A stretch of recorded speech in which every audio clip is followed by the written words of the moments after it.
What's going on, guys? Welcome back to another War Thunder video. Today I want to talk about some things that frustrate me with War Thunder.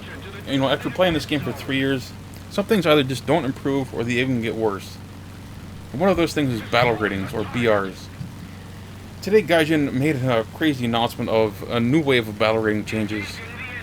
They say they're going to be implemented within a week, so let's talk about BRs in general before we get into the specifics that they're proposing. How does Gaijin calculate BRs? Well, let's just let Gaijin explain it for themselves in this clip. Vehicle BR calculation seems to be a closely guarded secret. There's no information about this statistic anywhere. How is BP assigned to one vehicle or another, and what does it depend on, and why can it be changed? Battle rating depends on the average lifespan of a vehicle and its kill-to-death ratio, i.e., the vehicle's efficiency on the battlefield. It doesn't follow to think that vehicles with a higher battle rating are more effective or live longer on the battlefield, though. The repair cost and bonus to reward are also considered, which also depend on these characteristics, and together they have to be a harmonious whole. Battle rating is the basic characteristic that the matchmaker depends on. Matchmaking doesn't take place between two vehicle models. It takes place between a number of players. To rely on two vehicles with an identical battle rating being equal would be a fundamental error. After all, a fighter and a bomber can't be equal in duels. You just can't compare the two. So, battle rating is a characteristic which is designed to create more balanced battles. It's clear that opportunities for balancing are limited to a certain extent, since if there are only players in the queue using one type of vehicle, then the battle can only include them. But nonetheless, battle rating is the average efficiency of this vehicle. Not its average efficiency against something else specifically, but its average efficiency in all battles. So battle ratings are not really calculated based on how good the vehicle is, but rather how well the War Thunder player base actually uses it. Of course, this is problematic because not everyone knows how to do particularly well with that vehicle. One of the best examples is the P-51D series Mustang. They're a good plane, but they're often flown incorrectly. The most popular video on my channel is the how to fly type of video for the Mustang. It was really meant for beginners and was frankly made out of frustration at the time. I would see time and time again the same mistakes being made by the Mustang pilots.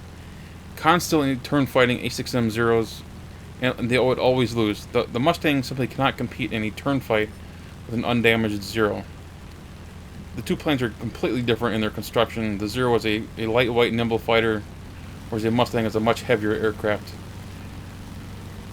So you really don't want to turn fight a Zero if you're in a Mustang. You really want energy fighting.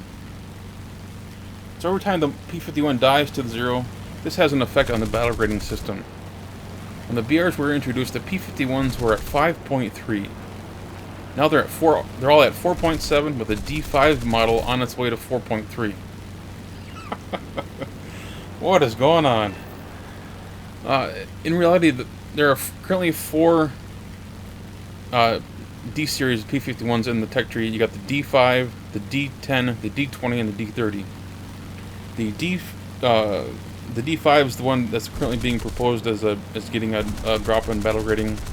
The D10, D20 are both premiums. The D10 cannot be purchased anymore. It was a short time kind of a thing. The P-51 D30 is a researchable P-51 that has a higher engine setting, and therefore it should have, in my opinion, a higher battle rating than all the other P-51s. So if you're going to have the P-51s all at 4.7, I think the D30 should be a 5.0, and not just have the D5 down to 4.3. This doesn't make any sense to me. So getting back to the original battle rating of 5.3, since then the P-51s haven't gotten worse over time. It's just a matter of fact that the people flying them don't know how to fly it correctly. On the opposite end, we have the A6m Zeros. With the Zeros winning most of the battles against the P-51s, the Zeros have seen their battle ratings increase steadily at the same rate over time. Right now, the Zeros are almost at an entire BR above where they should be, in my opinion. Just prior to the introduction of the N1K1JA, I took out the British Sea Fury out for a spin, and ended up on New Guinea. Yeah, that map where the Allies start on the ground and the Japanese get an air spawn. You know, everyone's favorite map. It's actually quite annoying for the Allied pilots, in all honesty. The Sea Fury at 5.7 completely dominated Japan. The Zeros simply could not compete with the Sea Fury at any time in the battle. I side climbed and I completely destroyed the Zeros. The A6m is a good plane, don't get me wrong, but it's way above where it should be. The highest BR that we have in present for RB is the A6m Otsu at 5.3. It's absurdly high for a plane that performs like it does. Lower the BRs of the Zeros down to, say, 3.7 to 4.3 depending on the specific model, with the A6m Otsu getting the highest BR because it does have the 20 mils as well as a 7.7, I believe it is, and a 13 mil machine gun, which is kind of like a mini 20 mil actually. It's really quite powerful. In today's list of upcoming BRs, there wasn't a single Zero on the list. Why? Because Japan clubs the Allied teams more often than not. Not because their planes are necessarily better. Yeah, there are some planes that are currently under-tiered. But really, what it comes down to is how players fly their plane and certain map imbalances, with New Guinea being horribly one-sided for Japan. Which Japanese planes are under-tiered? Well, let's start off with the J2M2 at 3.3. Gaijin is proposing it being bumped up to 3.7. To me, it's a 4.0 minimum plane. The guns aren't great, but the energy fighting capabilities of the J2M2 make it extremely powerful for its BR. Next up, we have the Ki 84 Ko at 4.3. Gaijin is bumping it up to 4.7. I think that's perfect. I hesitate pushing it all the way up to 5.0 simply because of its low ammo count. It could handle 5.0. I think it's perfect for dealing with the P-51 D series Mustang. But it lacks high altitude performance and, again, low ammo count. Next up, we have the A7M1 and 2 at 4.0. Both planes are really good energy fighters, with the A7M2 getting a little bit more horsepower than its predecessor. However, at 4.0, both of these planes are clubbers. No two ways about it. I'd move them all the way up to 5.0 due to both their flight capabilities as well as their incredible ammo count. You can take out an entire enemy team with a single A7M1 or 2. Just gets a ton of ammunition. So what about Japanese planes that are over-tiered? Certainly there are some of those, right? Well, I'll start with the Ki 84 Otsu in the high at 6.0, 6.3. They're good planes. They lack high altitude performance. They have plenty of ammo. But in my opinion, their top speed is really low to be dealing with jets. This makes it kind of a challenge to deal with any of those P-80s or F-80Cs, as we're going to talk about in a minute. And, you can take out these stupid Allied pilots who go head-on or turn fight you, but anyone with a brain will be able to deal with you using his top speed and his acceleration. I would lower them both by 0.3. It would still leave the high facing some jets, but I think that's okay. I wouldn't go much lower than that because you'll probably be clubbing a little bit. Next up, we have the Ki 61 Tai at 4.7. Instead of lowering it to 4.3 like I think I should, Gaijin is actually proposing increasing it to 5.0. Don't get me wrong, it's got a lot of ammo, but the lackluster engine performance kind of hinders the Ki 61. It's a really heavy plane. I wouldn't bump it up. I would actually lower it to 4.3. Although not over-tiered yet, the J2M5 is at 5.3, on its way to 5.7 if Gaijin goes through with her proposal. I don't see any reason to up-tier this plane any further. It's going to be higher than an LF Mark 9 Spitfire. The J2M5 is fast, I get that, but if this were a US plane, it would be down to 4.3 by now. The only reason I feel it's getting moved further up the BR ranks is because it's on Japan, and Japan wins a lot of their matches. Again, if it were an American plane, it would be down to a 4.3 or a 4.7 by now. Next up, we of course have the controversial N1K1 JA. This is the newest edition of the N1K line. That's currently at 5.0. It's going to be bumped up to 5.7. I think we all saw this one coming. The N1K's problems lie within its flight model just as much as it is its current battle rating. As I understand it, the source for the flight model data Gaijin used was faulty. The real-life flight tests were based on a model of the N1K1 that didn't have those underwing gun pods mounted. The gun pod should affect the way the plane performs, the way it climbs, the way it turns, the way it rolls. Everything should be affected. After all, gun pods are adding more weight and more wind resistance. As any of us know who have flown the BF-109s with or without gun pods know. So without the flight model source of the N1K1 with gun pods, I don't think Gaijin was going to have any other choice but to up-tier the plane, at least until they could find another source. And that may never happen. We don't know. Keeping in the US versus Japan perspective, let's talk about jets. Jet combat between these two nations really isn't fair. You know, I rarely fly jets, and I even know this. But just to reassure myself, I reached out to fellow YouTuber at the Orange Doom to get his opinion on jet combat between these two nations. And even he agreed that the combat really isn't fair. The US jets at 7.0, so we're talking the Thunderjet and the P-80, they blow Japan completely out of the water. High tier props for Japan can only do so much. The N1K is really good, but you know, they're not really good at being able to compete with the high speed and acceleration of the US jets. You can club the crap out of the bad pilots, the one who turn fight and go head on with you, but that's really the extent of it. The biggest thing Japan had going for it was the R2Y2, a jet bomber with 430mm cannons. Let's not kid ourselves, it's not really a bomber.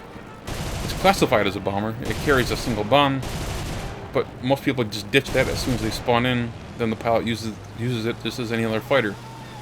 The R2Y2 lacks the acceleration and speed to truly compete against those American jets and even the 8.0 F-80C.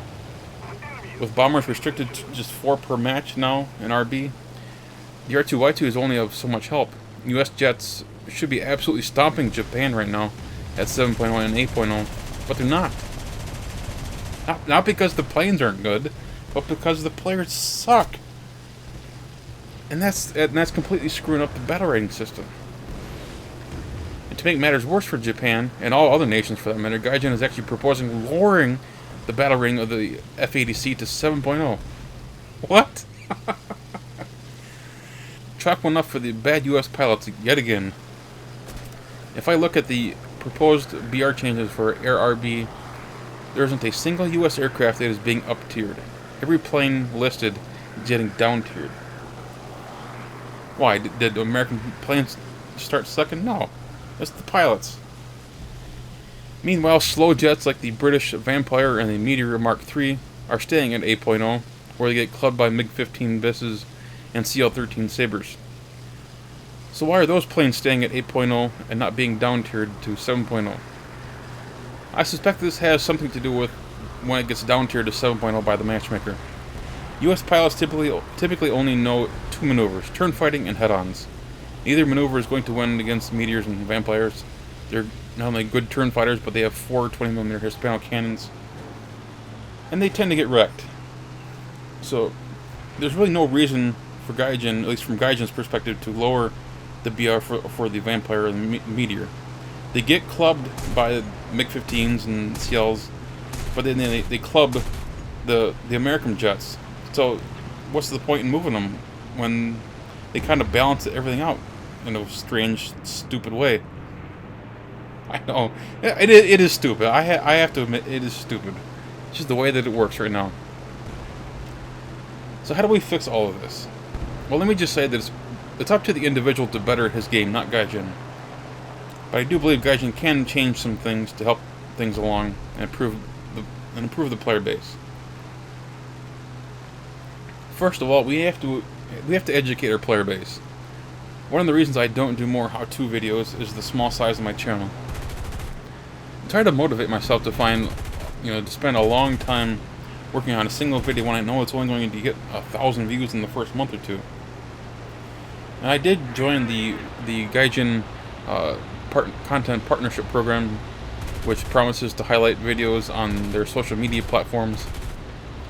But the truth be told, very few YouTubers are getting their content shared on their social media platforms. If I release a video, it's as far as it's going to get is my channel. It's not going to be shared on their Facebook or Twitter or whatever, and the same for almost every other member of the content partnership program. Well, what I'd like to see is them better utilize not only us, but I would like to see them utilize their in-game interface. Occasionally you'll see in the upper right hand corner some of their own videos being linked. And back when Intac would do War Thunder tutorials, you know, this is a while back, but they would actually include his videos in there to help educate the War Thunder community. And it worked really well for him, it worked well for War Thunder, but that was, you know, two years ago.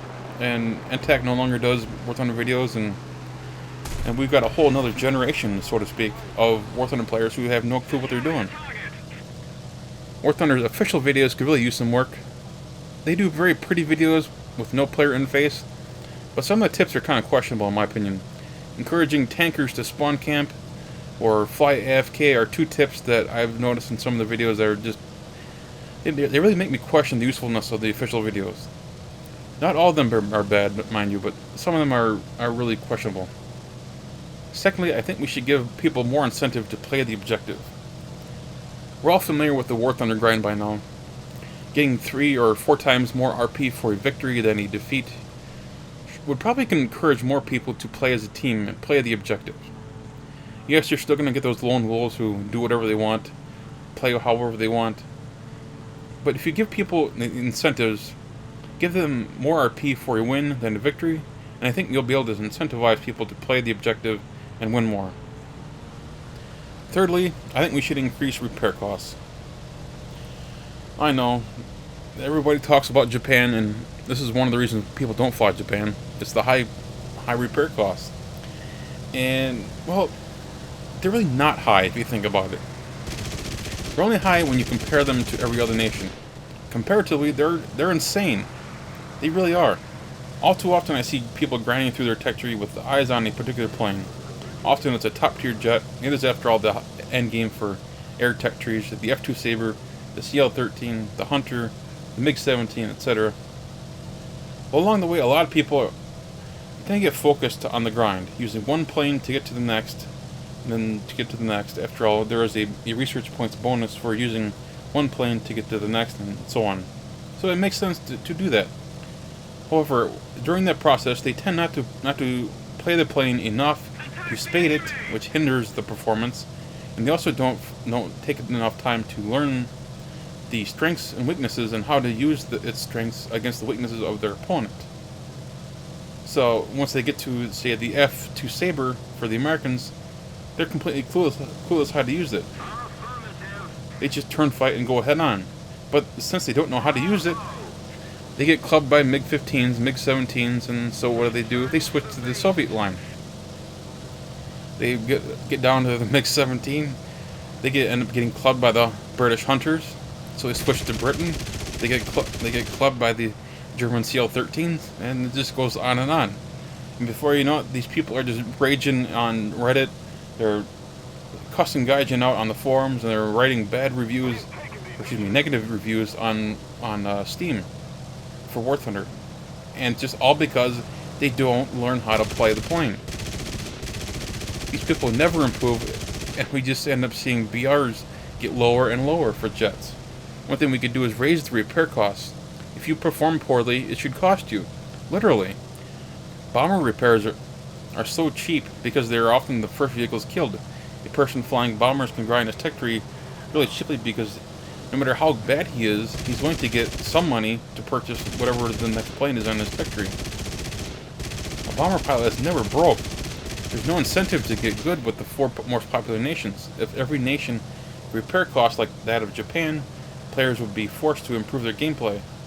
At present, they can just fly it however they want, and they'll progress through the tech trees quickly because there isn't a big enough of a disparity for RP gain for victories and losses. He can also do it cheaply because it doesn't matter how bad you are, you're still going to be sitting on a pile of silver lions at the end of the day. So let's see if we can change War Thunder for the better. Gaijin, first of all, we have to stop with the BR circle jerk. Every couple of months it's the same stuff. Little tweaks here, little tweaks there. They're stupid tweaks, honestly. The BR should reflect how the vehicle performs, not how well the player base uses it.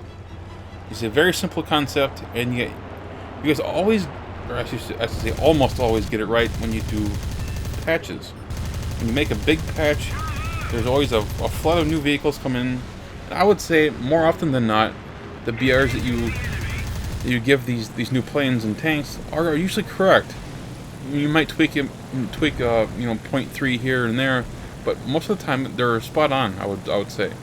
You get some things wrong, like the N1K1 obviously was completely wrong, and a few others, but you know, let's not nitpick all over everything. But you get what I mean. And how do you come up with this BR? You're not basing it on hundreds or thousands of flights that the community have taken. This is a brand new plane, and yet you're still able to come up with a BR that is usually pretty correct.